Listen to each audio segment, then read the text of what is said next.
The fluorescent lights in Dr. Patricia Morrison's office buzzed overhead as Robert Bobby Harrison sat across from her desk, his calloused hands gripping the worn denim of his work jeans.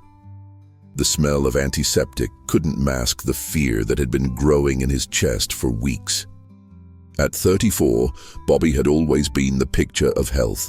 6 feet tall, broad shoulders from years of working as a mechanic at Thompson's Auto Repair in Millfield, Tennessee, with sun-weathered skin that spoke of countless hours spent under car hoods.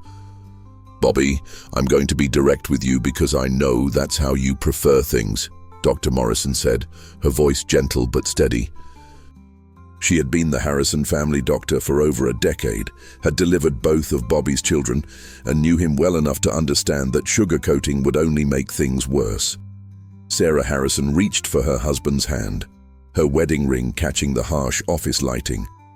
At 29, she still looked much like the girl Bobby had fallen in love with at Millfield High School. Auburn hair that caught the light, green eyes that could spark with laughter or fierce determination, depending on the moment. Today, those eyes held nothing but worry. The tests came back, Dr. Morrison continued, opening the manila folder on her desk. The CT scan and biopsy results confirm what we suspected. You have pancreatic cancer, Bobby, stage 4. The words hit the room like a physical blow. Sarah's hand tightened around Bobby's and he felt her trembling. The small office suddenly felt suffocating, the walls seeming to close in around them. Outside the window, Millfield continued its lazy Tuesday afternoon routine. Pickup trucks rumbling down Main Street, elderly residents chatting outside Henderson's general store, children playing in the park across from the old courthouse. Life going on as if Bobby's world hadn't just been turned upside down. What does that mean exactly? Sarah's voice was barely a whisper. Dr. Morrison leaned forward, her expression compassionate but professional. Stage 4 means the cancer has spread beyond the pancreas to other organs. In Bobby's case, we've found tumors in his liver and lymph nodes. Bobby cleared his throat, finally finding his voice. "Doc, just tell me straight, how long?" "With treatment, we're looking at months rather than years. Perhaps 6 to 8 months, possibly up to a year if we're aggressive with chemotherapy and radiation." She paused, studying Bobby's face. "Without treatment, probably 3 to 4 months." The silence that followed was deafening. Sarah began to cry quietly, her shoulders shaking as she tried to muffle the sound with her free hand. Bobby stared at the diplomas on Dr. Morrison's wall, his mind racing. 6 months. Maybe a year if he was lucky. His kids, Emma and Jake, were only 8 and 5. They wouldn't understand. How do you explain to children that their daddy won't be there to teach them to drive, to walk Emma down the aisle someday, to throw a football with Jake in the backyard? "What about the kids?" Bobby asked, his voice rough with emotion. "We'll take this one day at a time," Dr. Morrison said softly. "There are support groups, counselors who specialize in helping families through this. And Bobby, medicine is always advancing. There are clinical trials, experimental treatments." But Bobby barely heard her. His mind had drifted to that morning when 5-year-old Jake had crawled into bed with him and Sarah, his small body warm and trusting against Bobby's chest. Emma had made him coffee in her plastic tea set, proudly presenting him with a cup of imaginary brew before school. Normal moments that suddenly felt precious beyond measure. The drive home was silent, except for the rumble of Bobby's 1998 Ford F-150, a truck he'd rebuilt from the ground up during the early years of their marriage. Sarah stared out the passenger window at the rolling hills of Middle Tennessee, green and lush in the late September afternoon. The leaves were just beginning to turn, hints of gold and red appearing in the oak and maple trees that lined Highway 41.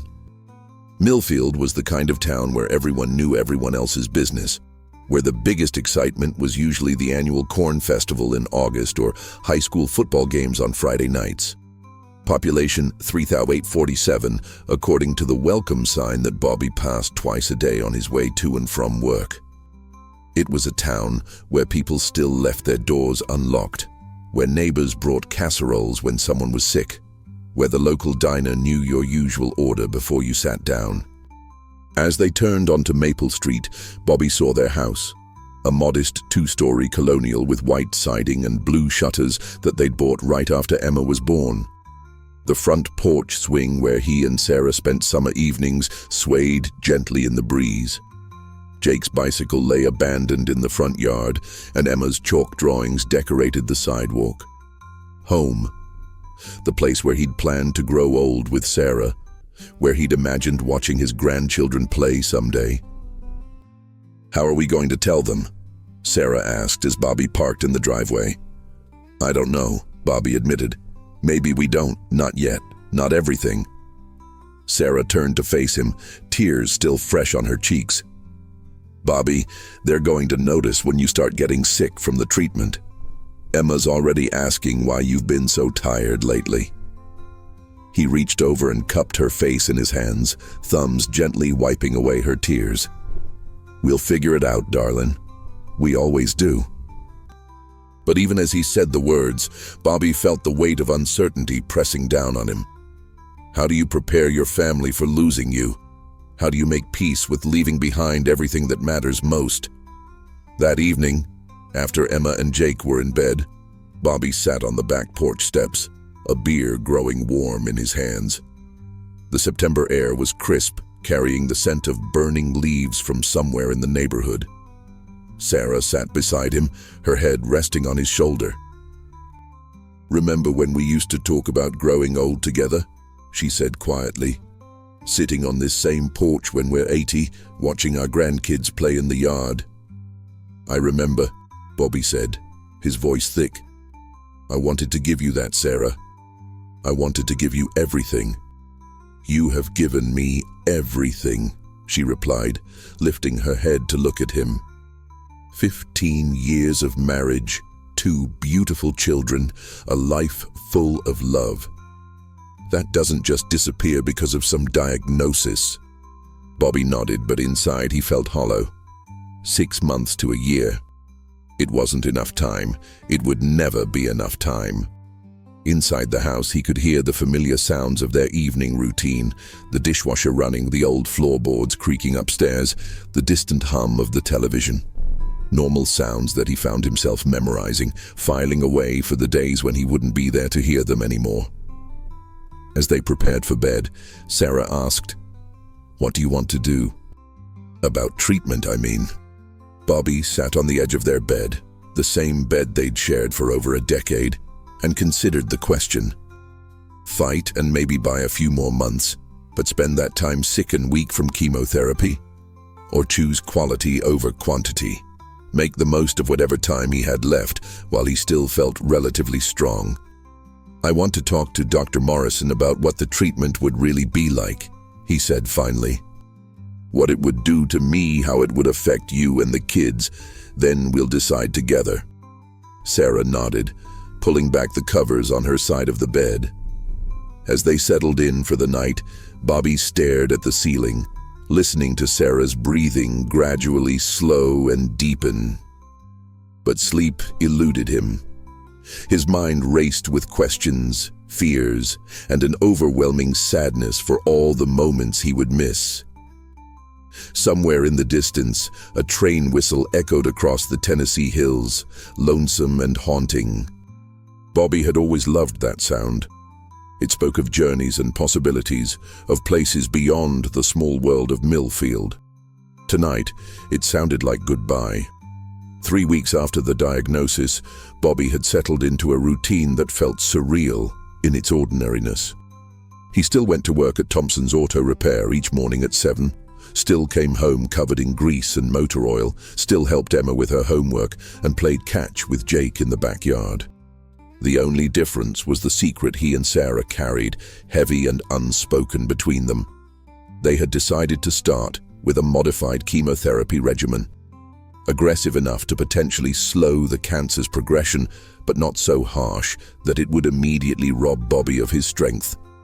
Dr. Morrison had been cautiously optimistic about the approach, though she made it clear that they were buying time, not looking for a cure.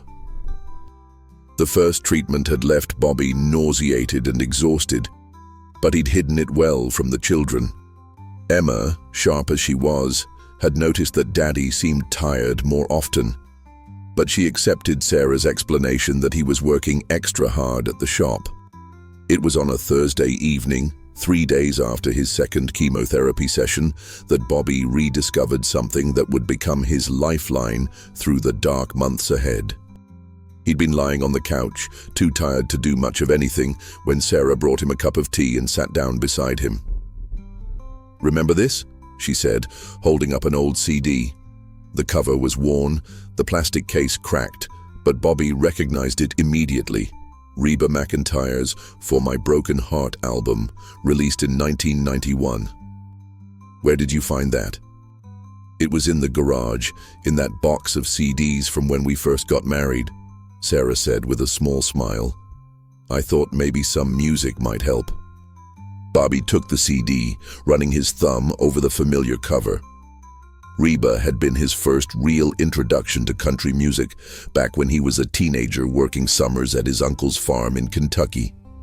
His uncle, Tom Harrison, had been a quiet man who expressed himself better through music than words, and he'd always had Reba playing on the radio in the barn.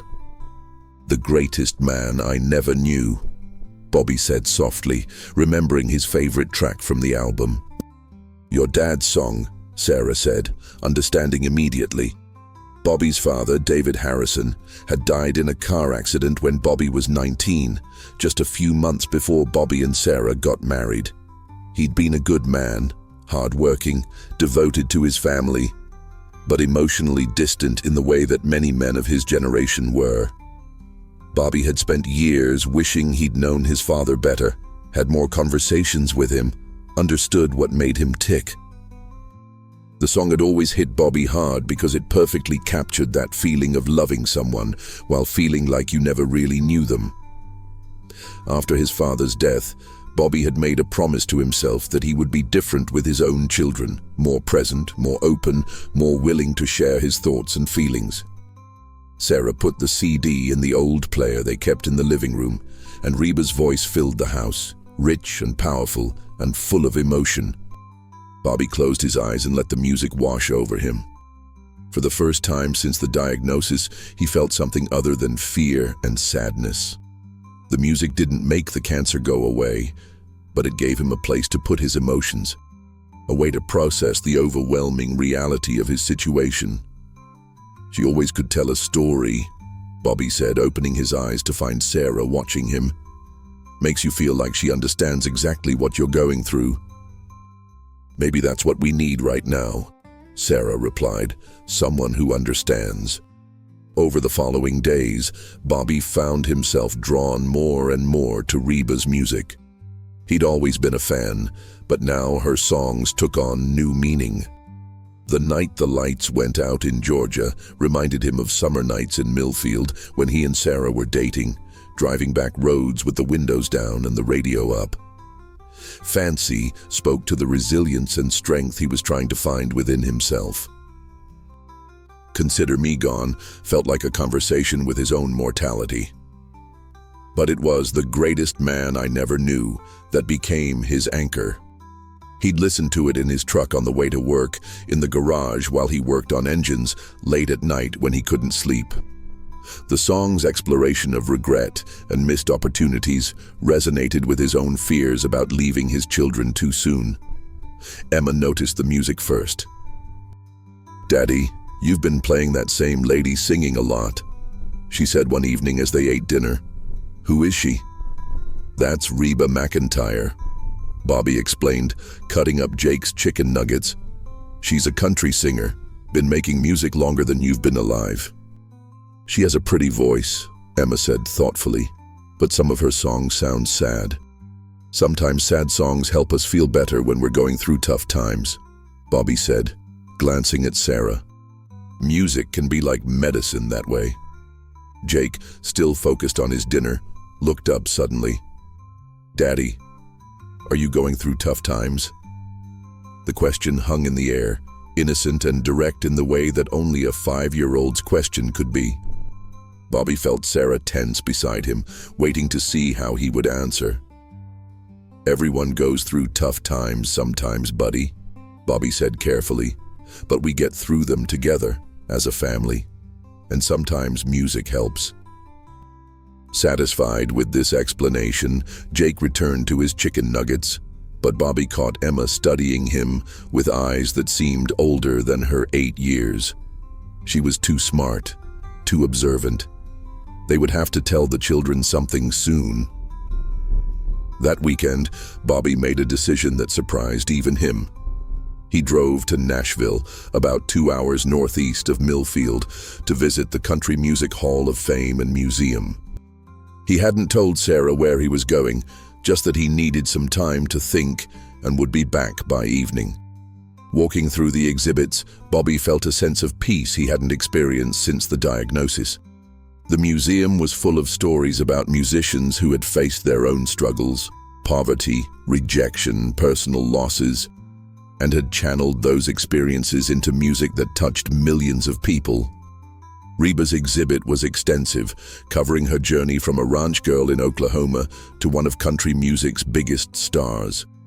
Reading about her own losses, the death of 8 members of her band in a plane crash in 1991, her divorce, the challenges of being a woman in a male-dominated industry. Bobby felt a connection that went beyond fandom. Here was someone who understood loss, who had faced the unthinkable and found a way to keep going. In the museum's gift shop, Bobby bought a vinyl record of For My Broken Heart, the album that had been recorded in the aftermath of the plane crash that killed her band members. The clerk, a young woman with purple hair and kind eyes, noticed his selection. "That's a powerful album," she said as she rang up his purchase. "Came out of such tragedy, but there's so much strength in those songs." "Yeah," Bobby agreed. "Sometimes the best music comes from the hardest times." Driving home through the rolling hills of Middle Tennessee, Bobby played Reba's music loud with the windows down. For a few hours, he felt like himself again, not a cancer patient, not a man with a death sentence, just Bobby Harrison from Millfield, driving through the countryside with good music and an open road ahead of him. When he got home, Emma and Jake were playing in the front yard while Sarah worked in her flower garden. She looked up as he pulled into the driveway, dirt smudged on her cheek and concern in her eyes. "Where did you go?" she asked as Bobby walked over to her. "Nashville, the Country Music Hall of Fame." He showed her the vinyl record. Needed to understand something. Sarah stood up, brushing dirt from her hands. "Understand what?" Bobby looked at their children, laughing as they chased fireflies in the gathering dusk, then back at his wife. How to turn this into something more than just dying. How to make it mean something. That night, after the kids were in bed, Bobby and Sarah sat on their back porch listening to the vinyl record on the old turntable they'd gotten as a wedding gift. The sound was warm and rich, filling the evening air with Reba's powerful voice. "I want to write letters," Bobby said suddenly, "to Emma and Jake, for birthdays, graduation, their weddings, all the moments I'm going to miss." Sarah nodded, tears glistening in her eyes. "That's a beautiful idea. And I want to record videos, advice, stories about our family, things I want them to remember about me." "We can do that," Sarah said softly. "We'll do whatever you want to do." As Reba sang "The Greatest Man I Never Knew," Bobby felt something shift inside him. The fear was still there, the sadness, the anger at the unfairness of it all. But underneath those emotions, he found something else, a determination to make his remaining time count, to leave behind more than just grief and loss. The music had shown him a way forward, not away from the pain, but through it. And for the first time since the diagnosis, Bobby began to believe that maybe, just maybe, he could face whatever was coming with dignity and grace. By November, Bobby's condition had begun to deteriorate noticeably. The chemotherapy sessions left him weak and nauseated, and he'd lost nearly 20 pounds. Sarah had finally convinced him to reduce his hours at Thompson's Auto Repair to part-time, though Bobby insisted on still going in every day, even if just for a few hours. The hardest part had been telling Emma and Jake. They'd sat the children down on a Sunday afternoon in October, in the same living room where Reba's music now played daily. Sarah had done most of the talking, explaining in age-appropriate terms that Daddy was sick, that the doctors were doing everything they could to help him feel better, but that he might not get well. Emma had cried silently, her small hands clenched in her lap, while Jake had peppered them with questions. Will you die? When? What happens then? Can I still talk to you? Bobby had answered as honestly as he could, holding both children close and promising them that no matter what happened, he would always love them and be proud of them. Word had spread through Millfield, as it always did in small towns. People knew. They brought casseroles and offered help with yard work. They spoke to Bobby in softer tones, their eyes full of sympathy and helplessness. He appreciated the kindness, but sometimes the attention made him feel like he was already gone, like he'd become a memory while he was still living. It was Marcus Thompson, Bobby's boss and the owner of the auto repair shop, who first suggested making Bobby's wish public. Marcus had been more than an employer over the years. He'd become a friend, a mentor, almost a father figure to Bobby. He was a big man with grease permanently embedded under his fingernails and a heart that was even bigger than his frame. You know, Marcus said one Wednesday afternoon as he and Bobby worked on a transmission together, you've been talking about that Reba McEntire song a lot lately. The greatest man I never knew. It really means something to you, doesn't it? Bobby paused in his work, wiping his hands on a shop rag. Yeah, it does. Reminds me of my dad, but also, I don't know, it helps me think about the kind of man I want to be remembered as. You ever thought about reaching out to her? To Reba, I mean. Bobby laughed, but not unkindly. Marcus, she's a superstar. She's not going to care about some mechanic from Middle Tennessee. You might be surprised, Marcus said thoughtfully. I heard about this thing, social media, where people share stories and sometimes famous folks see them. My daughter Jenny's always on something called Facebook and Twitter, says it can reach anyone. Bobby shook his head. I wouldn't even know how to do something like that. But Marcus wouldn't let it go. That evening he drove to Bobby's house and knocked on the front door. Sarah answered, surprised to see him there after work hours. Mrs. Harrison, I hope you don't mind me stopping by. I wanted to talk to you and Bobby about something. They sat in the living room, the same room where Reba's music played softly in the background. Marcus explained his idea, creating a social media post about Bobby's situation and his connection to Reba's music, in the hope that it might somehow reach the singer herself. I know it's a long shot, Marcus admitted, but Bobby's been through so much, and that music clearly brings him comfort, if there's even a small chance. Sarah looked at Bobby, who was shaking his head. Marcus, I appreciate what you're trying to do, but I'm not looking for charity or pity. I just want to spend whatever time I have left with my family. This isn't about charity, Bobby, Marcus insisted. It's about community, about the people who care about you wanting to do something good. And who knows? Maybe it reaches Reba, maybe it doesn't. But maybe it reaches other people who need to hear about kindness and love in the face of difficult times. Sarah reached for Bobby's hand. What if we tried it? Not asking for anything specific, just sharing your story and how much her music means to you. Bobby was quiet for a long moment, listening to Reba's voice drifting from the stereo. Finally, he nodded. If you think it might help someone else going through something similar, then okay. But I don't want this to be about me being some kind of victim. Marcus grinned. Trust me, Bobby. Nobody who knows you would ever think you're a victim. Jenny Thompson, Marcus's 26-year-old daughter, who worked as a social media coordinator for a small marketing company in Nashville, helped craft the post. She was a sweet girl who had grown up around Bobby, who remembered him fixing her bike when she was little and giving her advice when she was a teenager struggling with her parents' divorce. This is Bobby Harrison from Millfield, Tennessee. Bobby is 34 years old, a husband, father of two, and one of the hardest working, kindest men you'll ever meet. He's currently battling stage 4 pancreatic cancer. Throughout his treatment, Bobby has found comfort in the music of Reba McEntire, particularly the song, "The Greatest Man I Never Knew." The song reminds him of his late father and helps him process his own journey as a dad facing an uncertain future. Bobby isn't asking for anything except to share how music can be healing during the hardest times in our lives. If this story touches you, please share it. Sometimes knowing we're not alone in our struggles is the greatest gift of all.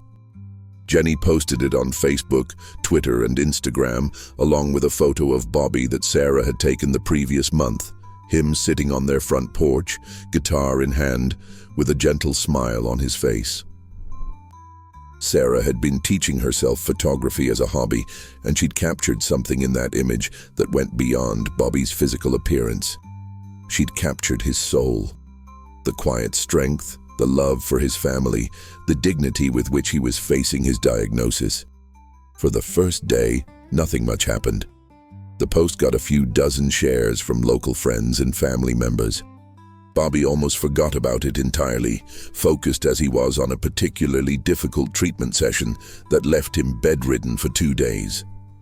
Then, on Friday morning, Jenny called Sarah, her voice high with excitement.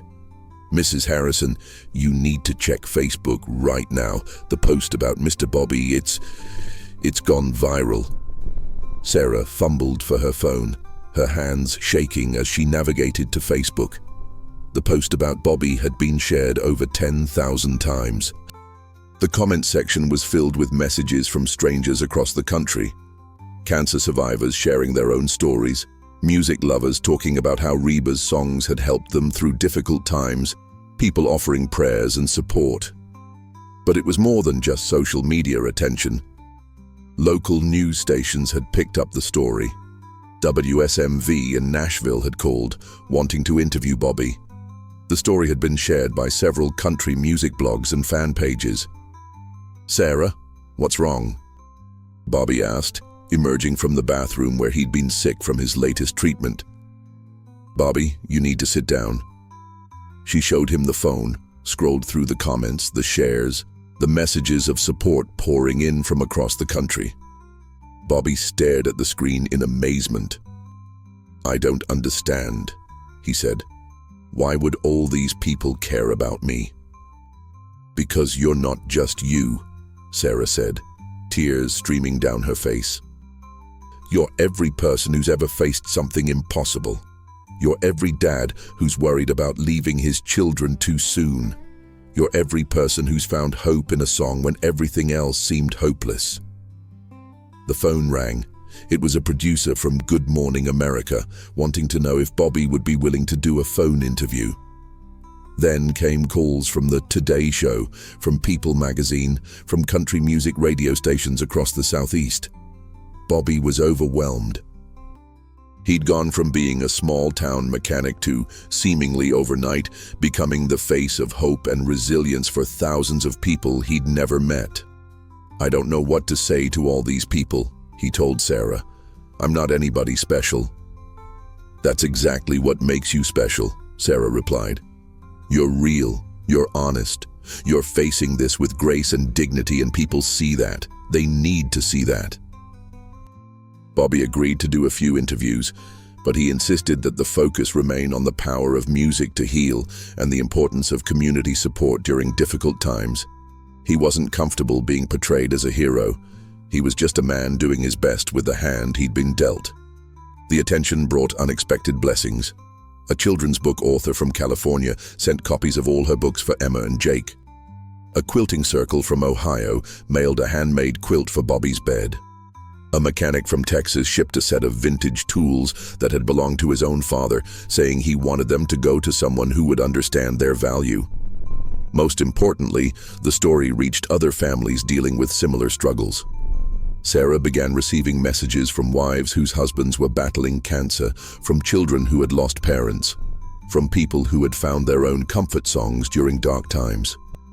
"Look at this," Sarah said one evening, showing Bobby a message from a woman in Oregon whose husband was also fighting pancreatic cancer. She says reading about you gave her hope that they can get through this together. She started playing music for him during his treatments. Bobby read the message, then looked around their living room. At Emma doing homework at the kitchen table, at Jake building with Legos on the floor, at Sarah curled up beside him on the couch. Their life looked the same as it always had, but something fundamental had shifted. They were no longer facing this alone. Maybe Marcus was right, Bobby said quietly. Maybe this was never just about me. As Reba's voice filled the room singing, "The greatest man I never knew," Bobby realized that he was becoming part of something much bigger than his own story. He was becoming a symbol of hope, not because he was dying, but because of how he was choosing to live. 2 weeks after Bobby's story went viral, life in Millfield had settled into a new kind of routine. The initial media frenzy had calmed down, though Bobby still received letters and emails daily from people around the country who had been touched by his story. Sarah had taken over managing the correspondence, reading each message to Bobby and helping him respond when he felt up to it. The chemotherapy was taking an increasingly harsh toll. Bobby had lost more weight, and some days he struggled to get out of bed. But he continued to find strength in Reba's music, and Sarah made sure it was playing softly throughout their house during his worst days. Emma and Jake had adapted to their new reality with the resilience that children often display. Emma had become more serious, more responsible, often helping her mother with household tasks without being asked. Jake, still too young to fully understand the gravity of the situation, simply accepted that Daddy was sick and needed lots of rest, but that he still loved them just as much as ever. It was a Tuesday morning in late November when Sarah's phone rang with a call that would change everything. She was in the kitchen making Bobby's breakfast, plain toast and weak tea, about all his stomach could handle lately, when she saw the caller ID showed a Nashville area code she didn't recognize. "Hello? Hi, is this Sarah Harrison?" The voice was professional but warm, with a slight southern accent. "Yes, this is Sarah." "Mrs. Harrison, my name is Michelle Rodriguez, and I'm Reba McEntire's personal assistant. Is this a good time to talk?" Sarah nearly dropped the phone. She looked toward the living room where Bobby was dozing on the couch, then stepped out onto the back porch for privacy. "I'm sorry. Could you repeat that?" "I work for Reba McEntire, ma'am. Ms. McEntire saw the story about your husband Bobby on social media, and she was very moved by it. She'd like to know if it would be possible to arrange a phone call with Bobby, if he's feeling up to it." Sarah's legs gave out, and she sat down heavily on the porch steps. Are you serious?" "Yes, ma'am, completely serious." Ms. McEntire was particularly touched by how much her music has meant to Bobby during his treatment. She wanted me to tell you that she considers it an honor when her songs help people through difficult times. Sarah started crying, unable to help herself. For months, she had watched her husband suffer, had felt helpless in the face of his pain and fear. The idea that something positive, something joyful, could come out of this nightmare seemed almost too good to be true. When would she want to call?" Sarah managed to ask. "Whenever would work best for Bobby. We understand he has good days and bad days with his treatment. Ms. McEntire is touring right now, but she has some free time this evening or tomorrow afternoon." Sarah looked through the kitchen window at Bobby, still sleeping peacefully on the couch. He'd had a particularly rough night after his treatment the day before, but this morning he'd seemed a little stronger. "Could I talk to Bobby and call you back?" Sarah asked. "I want to make sure he's feeling up to it, and honestly, I want to make sure this is real and not some kind of cruel joke." Michelle laughed gently. "I completely understand, Mrs. Harrison. I'll give you my direct number, and you can call me back when you're ready." I can also have Ms. McEntire's management office send you an email to verify that this is legitimate."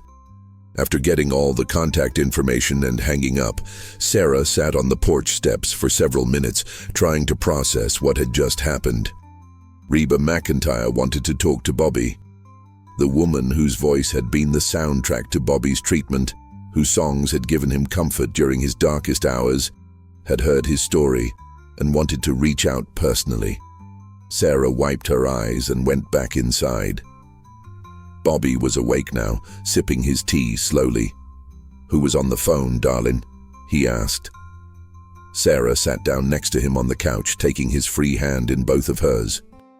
"Bobby, I need you to listen to me very carefully, and I need you not to think I'm having some kind of breakdown." Bobby set down his tea and turned to face her fully. "What's wrong?" "Nothing's wrong. Something's wonderful." Sarah took a deep breath. That was Reba McEntire's assistant on the phone. "Reba wants to call you. She saw your story, and she wants to talk to you." Bobby stared at her for a long moment, his expression unreadable. "Sarah, honey, I know the medication makes me confused sometimes, but I'm not confused, and neither are you. Look." She showed him the contact information Michelle had given her, along with the email that had already arrived from Reba's management company confirming the authenticity of the call. Bobby read the email twice, then looked back at Sarah. "This is real? This is real." For the first time in weeks, Bobby smiled. Really smiled. Not the forced cheerfulness he'd been putting on for the children, but a genuine expression of joy and amazement. "She wants to talk to me," he said, as if he couldn't quite believe it. "She wants to talk to you." Bobby was quiet for several minutes, staring at the phone in his hands. Sarah could practically see his mind working, processing the magnitude of what was happening. "What would I even say to her?" he asked finally. "I mean, what do you say to someone whose music has meant so much to you?" "You say thank you," Sarah suggested. "You tell her what her songs have meant to you, especially during all this. You be yourself, Bobby." That's who she wants to talk to. They decided to schedule the call for that afternoon, when Bobby typically felt his strongest. Sarah called Michelle back to confirm, and arrangements were made for Reba to call at 2 p.m. Word spread quickly through Millfield. Marcus closed the auto repair shop early and came over with his wife Linda. Jenny Thompson arrived with her camera, wanting to document the moment. Several neighbors gathered in the Harrisons' living room, all of them excited to witness this extraordinary event. At exactly 2 p.m., Sarah's phone rang. "Mrs. Harrison, this is Reba." Sarah's hands shook as she handed the phone to Bobby. The room fell completely silent. "Hello?" Bobby's voice was barely above a whisper. "Bobby?" "Hi, honey. This is Reba McEntire. I hope you don't mind me calling." Bobby closed his eyes, and Sarah saw tears leak from the corners. "Ms. McEntire, I can't believe you're really calling me." Reba's laugh was warm and genuine, exactly like her speaking voice in interviews Bobby had seen over the years. "Well, I can't believe you've been listening to my music through everything you're going through. That means more to me than you know. Your songs have gotten me through the hardest time of my life," Bobby said, his voice growing stronger. "Especially the greatest man I never knew. It reminds me of my dad, but also, it makes me think about the kind of father I want to be remembered as." "Tell me about your children," Reba said gently. For the next 20 minutes, Bobby talked to Reba about Emma and Jake, about his fears and hopes for them, about how music had become his way of processing his emotions during treatment. Reba listened intently, occasionally asking questions or sharing her own thoughts about parenthood and the power of music to heal. "Bobby, I want you to know something," Reba said as their conversation began to wind down. "The fact that my music has brought you comfort during this time is the greatest compliment you could ever give me. That's why I do what I do. To connect with people, to help them through whatever they're facing. "Thank you," Bobby said simply. "Just talking to you has given me more joy than I've felt in months." "Well, I'm not done yet," Reba said, and Bobby could hear the smile in her voice. "I want to do something for you and your family. I'm going to be in Nashville this weekend doing some recording. Would it be possible for you to come to the studio? I'd love to meet you in person, and I'd like to sing The Greatest Man I Never Knew for you, just for you." Bobby looked at Sarah, his eyes wide with disbelief. She was crying again, covering her mouth with her hands. "Ms. McEntire, are you serious?" "Completely serious. And Bobby, call me Reba. We're friends now." After they hung up, the room erupted in excitement. Emma and Jake, who had been at school during the call, came home to find their house full of neighbors and their parents glowing with happiness. "What's happening?" Emma asked, looking around at all the adults who seemed to be celebrating something. Bobby knelt down to her level, ignoring the pain the movement caused. "Emma, remember how I told you that music can be like medicine? Well, the lady who sings the songs that make Daddy feel better wants to meet us this weekend." "Really?" Jake asked, bouncing on his toes. "Is she famous?" "Very famous," Sarah said, ruffling his hair, "and very kind." That evening, after the neighbors had gone home and the children were in bed, Bobby and Sarah sat on their couch planning the trip to Nashville. Bobby was exhausted from the excitement and the effort of the phone conversation, but he was also more energized than he'd been in weeks. "I can't believe this is happening," he said for the dozenth time that day. "Believe it," Sarah said, curled up against his side. "Sometimes good things happen to good people, Bobby. You deserve this." "We all deserve this," Bobby corrected. "This whole experience, it's not just about me anymore. It's about everyone who's shared our story, everyone who's reached out with kindness. It's about Emma and Jake having a memory of their dad that's about more than just being sick." Sarah nodded, understanding exactly what he meant. The phone call with Reba wasn't just a moment of personal joy for Bobby. It was a validation that their struggle had meaning, that sharing their story had been worth the loss of privacy and the emotional vulnerability. "What should I wear to meet Reba McEntire?" Bobby asked, and Sarah laughed at the question. "Just be yourself," she said. "That's who she wants to meet."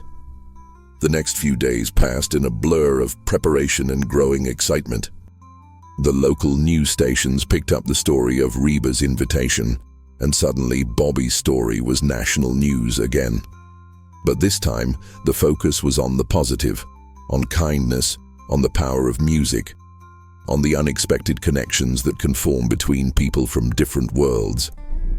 Marcus insisted on driving them to Nashville in his newer, more comfortable truck. "Bobby's been fixing everyone's cars in this town for 15 years, he declared.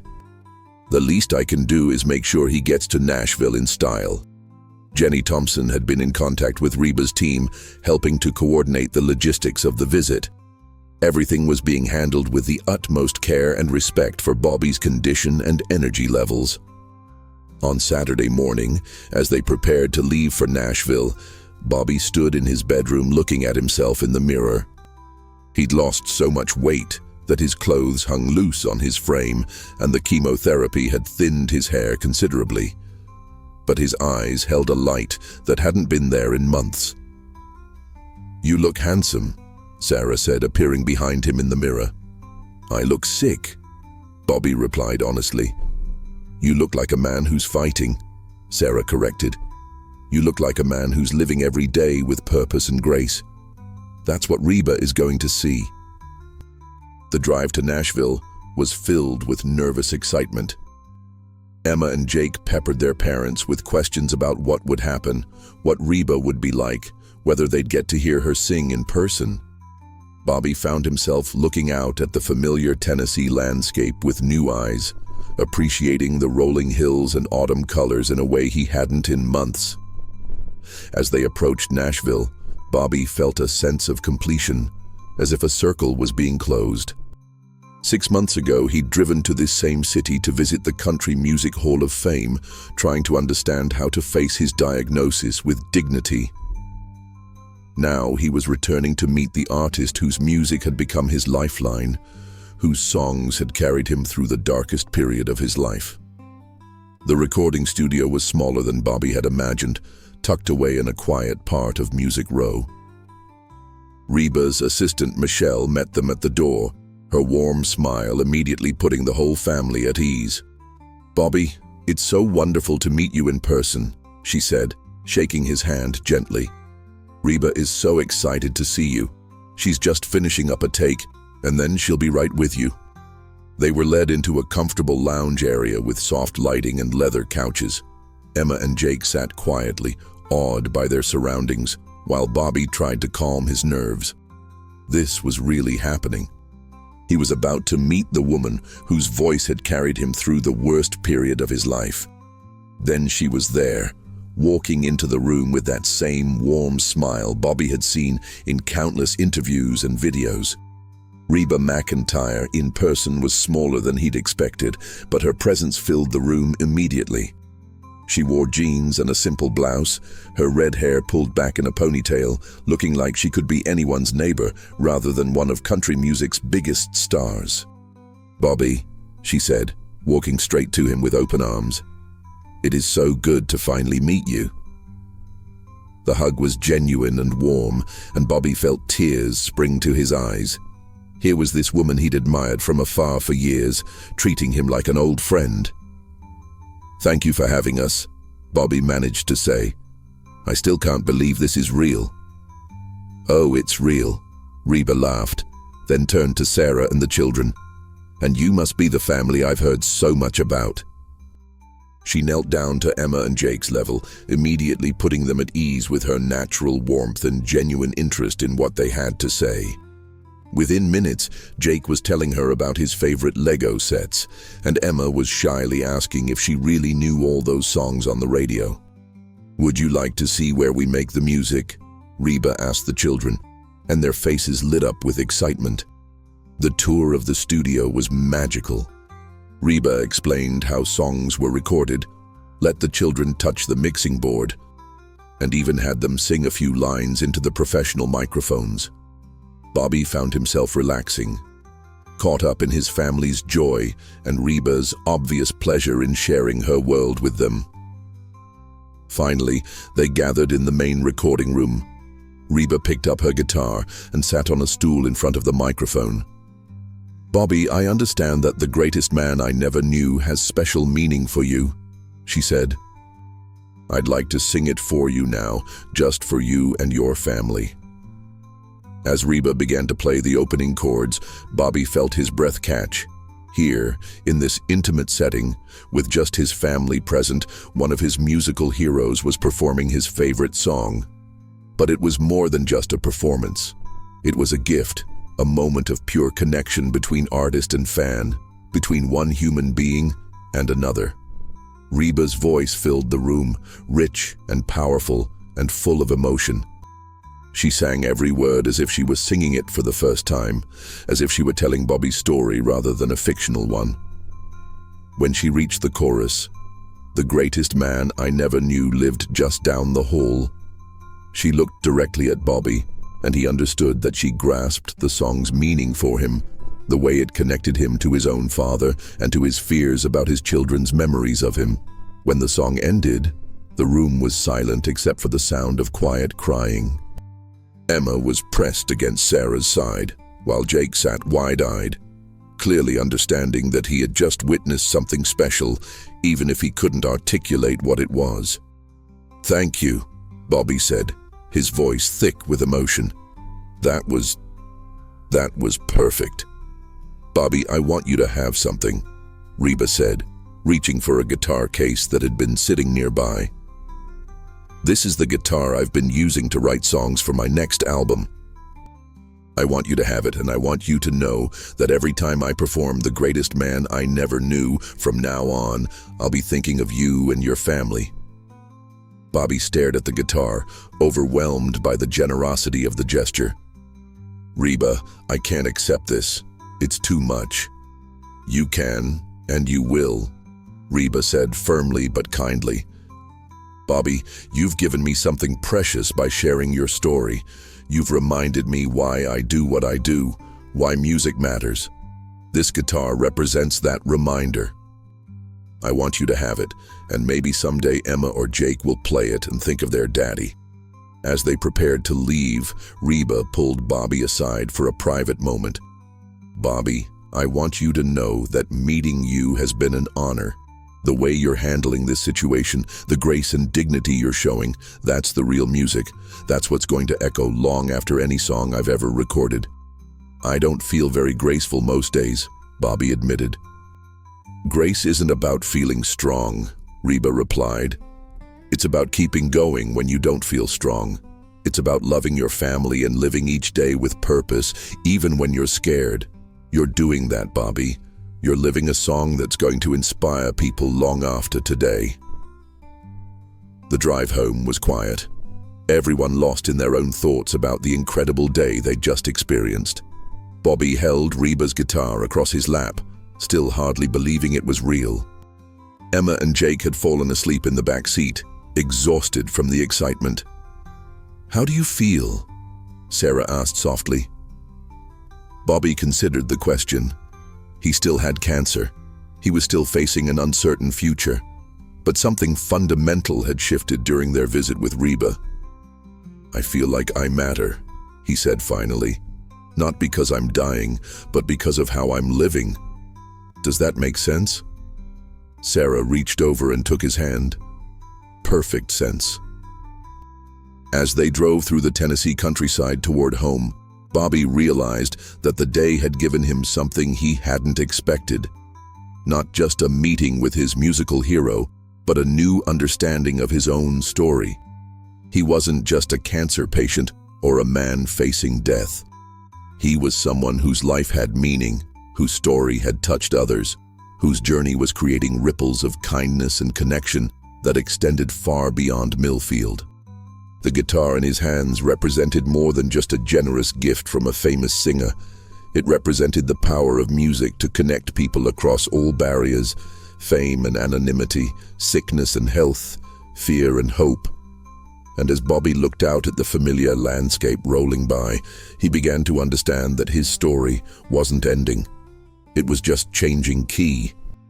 Christmas morning in the Harrison household was subdued, but filled with a warmth that had nothing to do with the fireplace crackling in the corner. Bobby sat in his favorite armchair, wrapped in the quilt that had been sent by the Ohio Quilting Circle, watching Emma and Jake open their presents. He'd lost another 15 pounds since the trip to Nashville in November, and even simple activities like sitting up for extended periods had become challenging. But today was different. Today, Bobby felt a sense of peace that had been growing since his meeting with Reba. The guitar she'd given him sat in a place of honor next to the Christmas tree, and every day Emma had been practicing simple chords on it, determined to learn to play her daddy's favorite song. Sarah had been documenting everything: photos, videos, voice recordings of Bobby reading stories to the children. They both knew these might be among the last holidays they'd share as a complete family, and every moment felt precious. "Daddy, look what Santa brought me," Jake exclaimed, holding up a new set of Legos. At 5, he still believed in Santa, still lived in a world where magic was possible and bad things happened to other people. "That's wonderful, buddy," Bobby said, his voice hoarse but genuine. "What are you going to build with them?" "A house," Jake said without hesitation. "A big house where we can all live together forever." The words hit Bobby like a physical blow, but he managed to keep his expression calm. "That sounds like a perfect plan." Emma, now 9 and increasingly aware of the gravity of their situation, sat quietly next to Bobby's chair. She'd been helping more around the house, reading to Jake when Bobby was too tired, and asking fewer questions about when Daddy would get better. "Emma, why don't you open your big present?" Sarah suggested, pointing to a large wrapped box that had arrived the week before.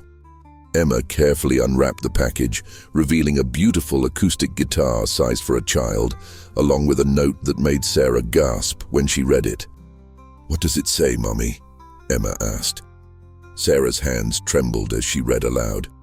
"Dear Emma, your daddy told me you've been learning to play guitar. This one is just your size, so you can practice The Greatest Man I Never Knew and think of your daddy every time you play it. He's already the greatest man you'll ever know. With love, Reba." Bobby felt tears streaming down his face as Emma's eyes went wide with wonder. "Reba sent this for me." "She did, sweetheart, because she knows how special you are and how special your daddy is." Emma carefully lifted the guitar from its case, her small fingers finding the strings. Over the past month, Bobby had been teaching her basic chords on Reba's guitar, and she'd been practicing diligently every day. Now she had her own instrument, a tangible connection to the magical day they'd spent in Nashville. "Can I play for you, Daddy?" Emma asked. Bobby nodded, not trusting his voice. Emma positioned the guitar carefully and began to play the opening chords of The Greatest Man I Never Knew. Her technique was still rough, her transitions between chords slow and deliberate, but she played with a concentration and emotion that took Bobby's breath away. When she began to sing, her young voice clear and sweet, Bobby realized he was witnessing something extraordinary.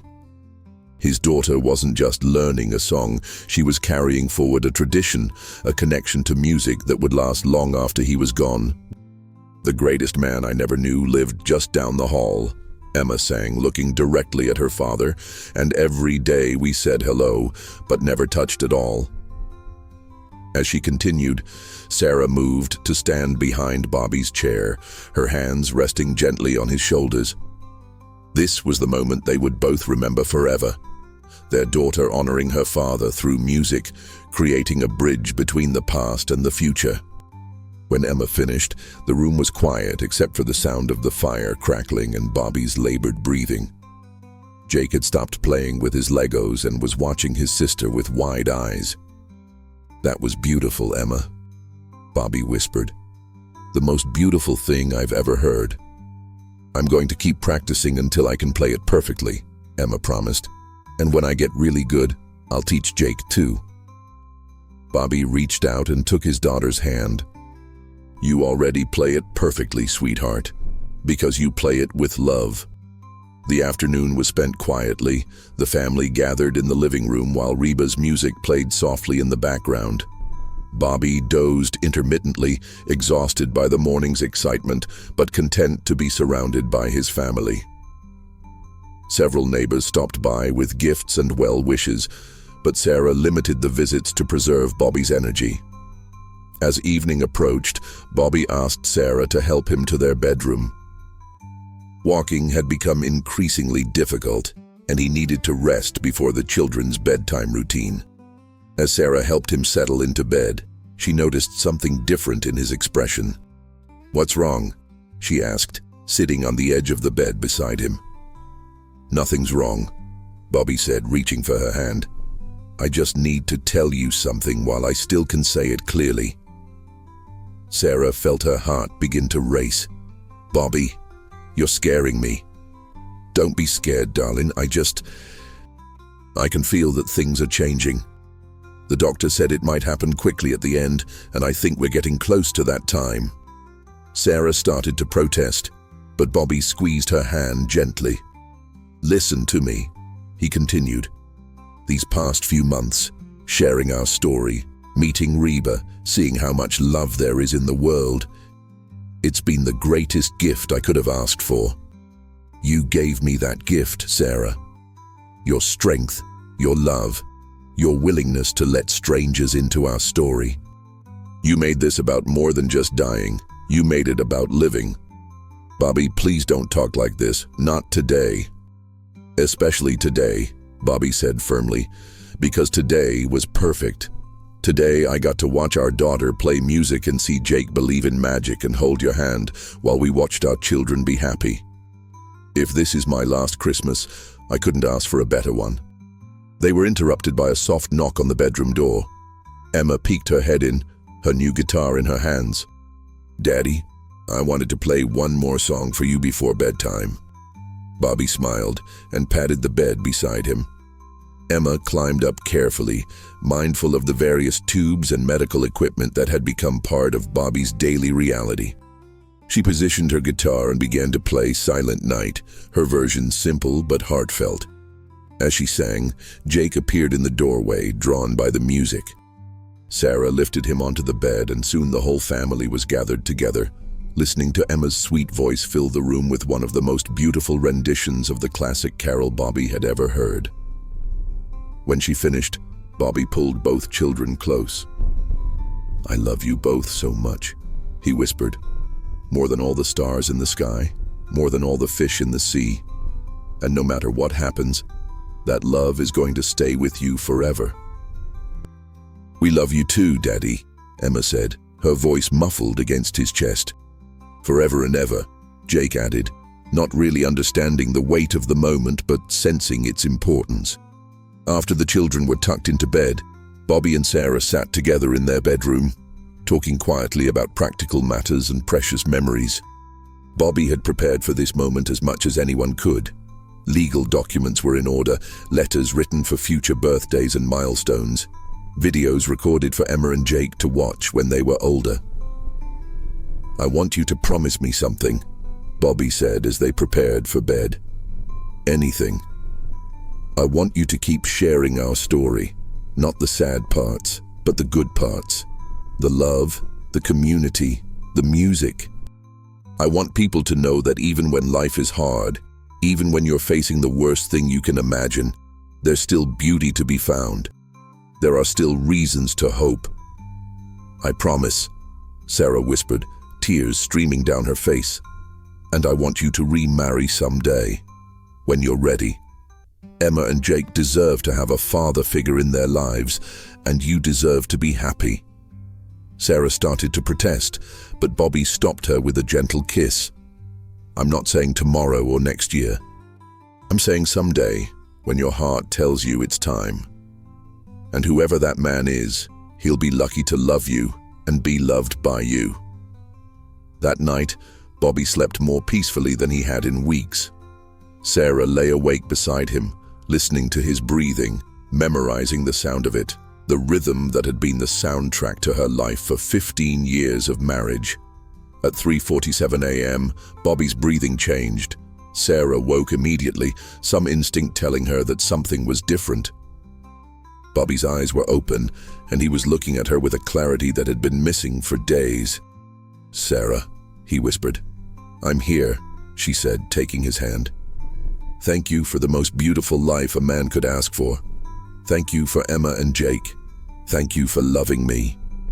"Thank you for loving me back," Sarah whispered. "Thank you for being the greatest man I've ever known." Bobby smiled, his eyes drifting toward the window where the first hints of dawn were beginning to show. "Listen," he said softly. Sarah strained to hear what he was hearing.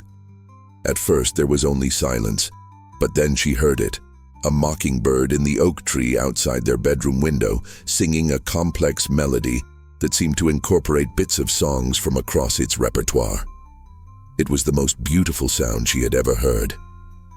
"Music," Bobby whispered. "Even at the end, there's music." Those were his last words. Bobby Harrison passed away peacefully as the sun rose on December 26th, surrounded by love and the sound of a bird singing outside his window. 3 months after Bobby's funeral, Sarah received a call that would once again change their lives. It was Michelle Rodriguez, Reba's assistant, with news that seemed impossible to believe.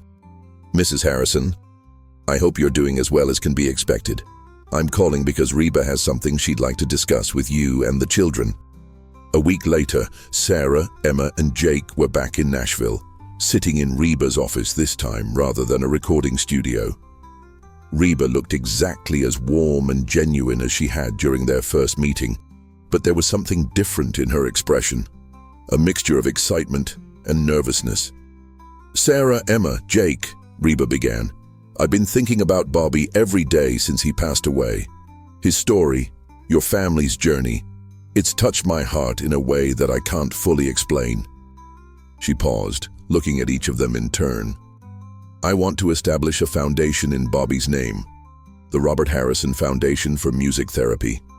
The goal would be to provide music therapy programs for families dealing with serious illness, to bring the healing power of music to people who need it most." Sarah felt her breath catch. "Reba, that's incredibly generous, but nothing," Reba said with a smile. "Bobby showed me something important. He showed me that my music doesn't just entertain people, it can actually help heal them, give them strength when they need it most. That's a responsibility I want to take seriously." She turned to Emma, who had been quietly listening while holding her small guitar. "Emma, I have something else to ask you. Would you be willing to be the Foundation's first youth ambassador? Your daddy was so proud of your music, and I think he'd love knowing that you're helping other kids find the same comfort in music that he found." Emma looked at her mother, then back at Reba. "What would I have to do?" "Play music for other families going through what your family went through. Share your daddy's story, help other kids understand that music can be medicine." Emma nodded solemnly. "Daddy would like that. I think he would too." The Robert Harrison Foundation was officially launched 6 months later with a benefit concert in Nashville featuring Reba and several other country music stars. Emma performed "The Greatest Man I Never Knew" on the same stage where her musical heroes had played, her young voice carrying across an arena filled with people who had been touched by her father's story. The Foundation's first music therapy program was established at Vanderbilt Children's Hospital, providing instruments, lessons, and therapeutic support for young patients and their families. Within 2 years, similar programs had been started in hospitals across the Southeast. Sarah kept her promise to Bobby, continuing to share their story whenever she was asked. She spoke at cancer support groups, medical conferences, and community events, always emphasizing the same message Bobby had wanted her to share: that even in the darkest times, there is still beauty to be found, still reasons to hope, still music to be heard. Emma continued to play guitar, eventually joining her high school's music program and winning several regional competitions. She always dedicated her performances to her father's memory, and she never performed "The Greatest Man I Never Knew" without telling the audience about the man who had inspired her love of music. Jake, now 8, had begun learning piano, showing the same natural musical ability that ran in the Harrison family. He was too young when Bobby died to have clear memories of him, but the stories Sarah and Emma told, combined with the videos Bobby had recorded, gave him a sense of the father he'd lost. Music became their way of keeping Bobby's memory alive, of feeling connected to him across the divide of death.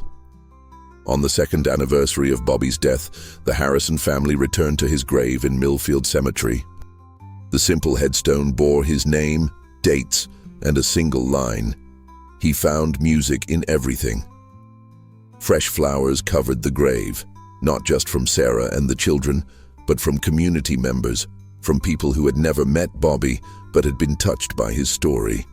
Emma brought her guitar and played "The Greatest Man I Never Knew" as the sun set over the Tennessee hills. Her technique was flawless now, her voice strong and clear. But more than that, she played with the same love and dignity that Bobby had lived with, carrying forward his legacy in every note. As the last chord faded into the evening air, Sarah felt a presence she couldn't explain. Not supernatural, but real nonetheless. It was the feeling of being loved, of being remembered, of being part of something larger than herself. It was the feeling of music connecting past and present, of love transcending death, of a simple man's story rippling outward to touch thousands of lives.